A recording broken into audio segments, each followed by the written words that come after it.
You know, this is going to sound like a pun, but I really wonder who built this city. We built this city.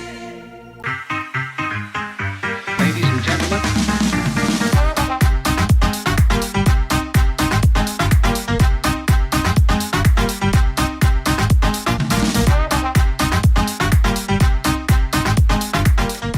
Hey, what's going on, everybody? It's your boy Will, and welcome back to the channel, and welcome if this happens to be your first time checking out one of my videos. I am giving my spoiler review. I'm just going to call these spoiler reviews because they do contain spoilers for The Legend of Vox Machina Season 3. This is episodes 4 through 6, entitled Hell to Pay, The Frigid Waste, and The Coming Storm. This review will contain spoilers and a brief synopsis of the 3 episodes, so if you have not watched those episodes yet, I do highly recommend that you pause this video, go check out the newest episodes of The Legend of Vox Machina, and then come back and hear my thoughts on it. Episode 4, entitled Hell to Pay, we see Vox Machina split into 2 teams. We have Team Hells and Team Draconia. Team Hells heads to this city to locate Xerxes and the plate of the Dawn Martyr. Pike has a vision of the Everlight, who warns her not to travel down this course, and as well as she will not be able to assist Pike with her having to deal with the Hells in this city. Pike, of course, presses on. Scanlan decides to clad everyone inside of a disguise to look like demons as they traverse this city. Unfortunately, the ruse doesn't last long, as they're eventually found out and have to race through this city in order to try to stay alive. But Pike does begin to hear a voice beckoning her to a particular location where they encounter the demon Xerxes, who was expecting them. Of course, Xerxes is not just going to give up the plate of the Dawn Martyr without any sort of challenge. Challenges the team to a game of chance, which Pike does accept, and has to go one-on-one in a very complicated, not super complicated card game, in order to win the plate of the Dawn Martyr by also wagering her being stuck in the Hells. Pike loses the first round, but there's a double or nothing because she doesn't fully understand the rules, has to put up the souls of her friends. With some back and forth with Xerxes, Pike is able to find the right information in order to beat Xerxes at his own game. Once Pike defeats Xerxes, she is blessed with the plate of the Dawn Martyr. While this is all going on, we see Team Draconia pursuing Kima, as well as trying to avoid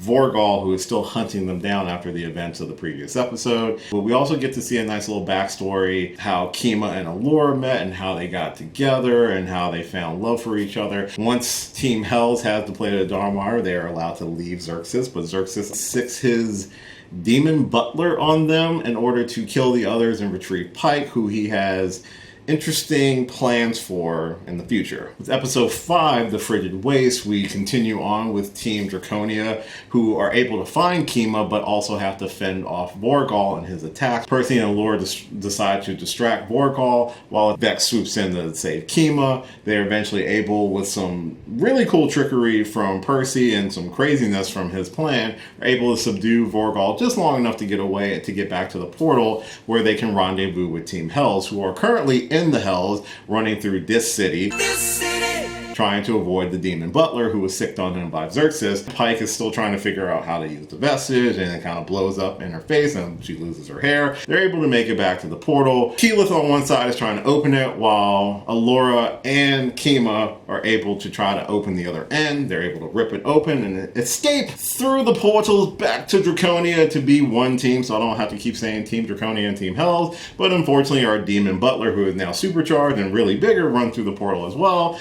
where we get our giant kaiju battle between Vorgal and the demon butler. And it is actually a really good battle between the two.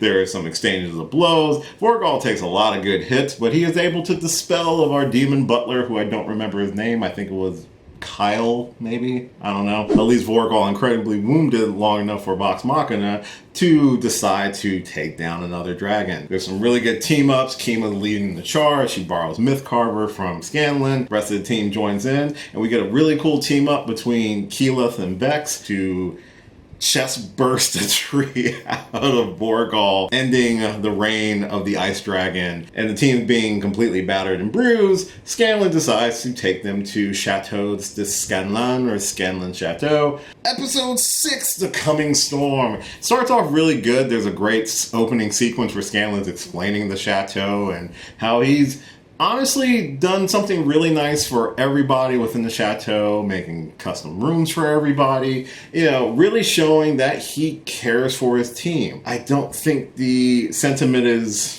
reciprocated all that well. We get to see some more of the awkward communication between both Percy and Vex and Keyleth. At least with Vax and Keyleth, round 2 is much more tamer than round 1. They're able to have a conversation. They're still very much in the will they, won't they phase, where Percy and Vex are much in the will they phase. Vax decides to have a brief conversation with Percy in a hot tub, which is very awkward, but even more awkward when you realize that Vex is underneath the water holding her breath for a considerably long time. And it's nice to see that Percy is actually happy. He even laments the fact that he doesn't have vengeance in his heart. That doesn't last too long. The next morning, everyone trying to decide what they're going to do. There is a little bit of tete-a-tete back and forth. People can't make a decision. Scanlan gets upset because he obviously is still reeling from screwing up again with Kaylee, and Pike is able to push him in the right direction, showing him where Kaylee is. Scanlan makes a decision, with Pike being the only one who knows, to kind of go off on his own, very similar to what happened in episode 2. And the rest of the team returns to Whitestone to give everyone the good news. But before they get to Whitestone, we see Thordak realizing that Vorgal is dead, is not happy, and our old girl Ripley decides to stir the pot once more as Thordak's spawn begin to hatch.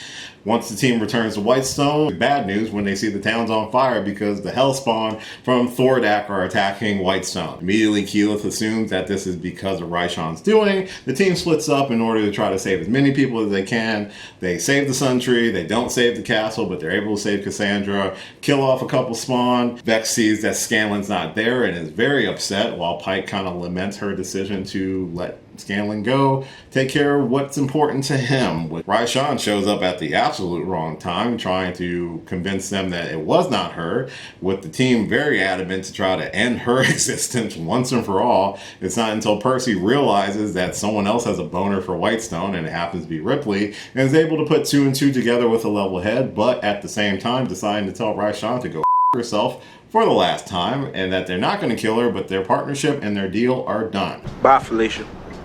So, these 3 episodes, really well done. I love the Scanlan Chateau episode because it does really give them a chance to have a bit of downtime. I knew about the scene with the hot tub. I thought that was well done and animated to perfection. I like the fact that Scanlan now has something that's super important to him, and that's trying to reconcile with Kaylee. But I fear that it's not important to everyone else. While he has been a part of all these other missions for everyone's own personal reasons, they went to Whitestone to help Percy free it from the Briarwood. He went to freaking Westrun to help Grog deal with his uncle, but I'm curious to see how him, for the second time, choosing something personal over the team will affect the rest of the team. Again, I never watched the live stream, but I've seen plenty of clips. There is a huge argument that does happen, and I'm wondering if we're going to get that argument in the next batch of episodes, especially with what happened with Whitestone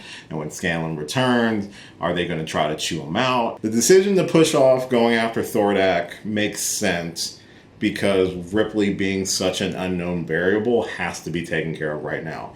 The partnership with Raishan, I knew it wasn't going to be a permanent thing, but they do have to contend now with another dragon, which could be a problem. Probably will be a problem. But I think taking Ripley off the board first is more important, and that makes sense. They could not stop the eggs from hatching. That's happened. But the question now becomes, how long until Thordak unleashes them on more areas? Or is he going to continue to attack Whitestone? How much time do they really have at this point?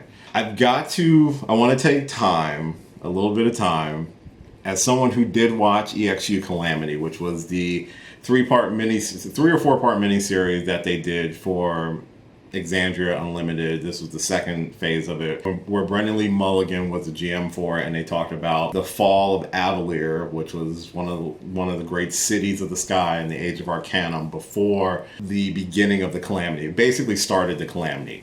Xerxes was a character from that. He was a paladin in the first night of Avalier. I love that entire episode, especially when Pike was able to get more of the backstory out of him, to see where his head is after being in the Hells serving as Modius for 1,000 years. I thought it was beautifully well done. They got Luis back. He was the person who portrayed Xerxes. They got him back for the episode to portray Xerxes again. And it's very interesting if you watched it and then to see him in the state, how much different he is, the anger and frustration he has, like even saying like my friends were the cause of the fall of the city, and he blames them even though he was a part of that. He was very much a part of all of that. He didn't really throw himself under the bus. He threw the rest of them. And I love the visuals. I love the stained glass representation. I thought it was just all really freaking well done. I thought Ashley Johnson did a great job because from my understanding, I don't think she was a part of a lot of some of this stuff because of their schedules at the time when they did the live stream. So it's wonderful that she gets to be more in depth with her character in this animated series, and I think that's really awesome. I was just really happy with the portrayal of Xerxes. The design of the character looked dope as hell. The kaiju fight between Vorgal and, I'm just calling him the Demon Butler, was awesome as well. It was so cool. It was just knockdown, drag out. It was bloody. It was everything I wanted to see. The takedown with, especially Kima, like Kima completely understand the attraction with Kima, with Allura, but such a great fighter. Did a lot of the extra damage to make the opening for Keyleth and Vex to do their wombo combo and go chia on Vorgal's chest. Chia. That's just the way I'm going to describe it. There's a lot of little Easter eggs, I think, within Scanlan Chateau that I missed. I've seen pictures. The fact that he developed the chateau and customized rooms for everybody, and then I'm just really wondering if we're going to get that sort of fallout with him choosing to go to Kaylee instead of go with him to Whitestone. And his defense, both times he broke off from the team, he didn't know. If you think about it, when he broke off in episode 2 to go see her, they were just doing a simple smash and grab. They didn't need him for it. They didn't know Ripley was going to be there and all that stuff happened. Same with Whitestone. The assumption was they were just going back to Whitestone just to give them the update that Vorgal was defeated. How was he supposed to know that they were going to walk into a firestorm with his spawning? So I'm curious to see what's going to happen when he returns. And I do hope that we see him reconcile with Kaylee this season, because based off the vision that Pike gives Scanlan from the scry spell, you can tell that Kaylee wants something with Scanlan. She wants some sort of relationship. That is her father. Relationships between parents and child are super complicated. It's completely understandable. But you could tell that they both want more. And I think that's super important. These 3 episodes were really well done. My favorite, of course, is their encounter with Xerxes. I thought that was so well done of an episode and a scene.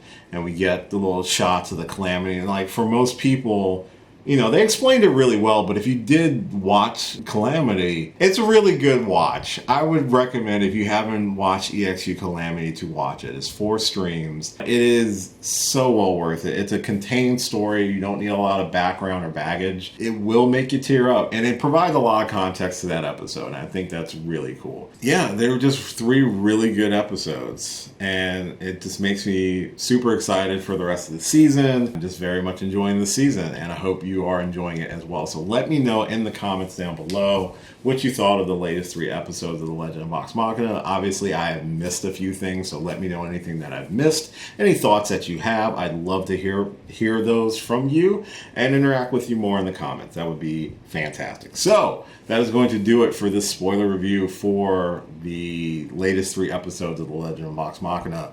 As always, thank you so much for checking out this and all of my videos. I really do appreciate it. If this happened to be your first time checking out one of my videos, my name is Will and I do geeky stuff on the internet. Reviews, reactions, a whole bunch of different things on this channel. I live stream, usually weekly, so feel free to join me for those. If any of that happens to be your bag and you're interested in just hearing more from me, please check out a bunch of the videos I have on the channel, and of course subscribe to the channel. I would greatly appreciate that sort of support. It doesn't cost you anything. I do this for fun. You can follow me at a bunch of different socials. They're at the end of this video. Like, share, subscribe, all that fun stuff. And as always, until next time, critters, I will catch you later. See ya. Hey, thanks for watching this video. If you did like this video, why not give me a thumbs up and share it with your friends? You can subscribe to the channel by clicking on my gorgeous little face right over there. You can follow me on all the various social media platforms right below. And last but certainly not least, if you've got a few extra minutes, why not check out one of the lovely videos floating right over here. Later.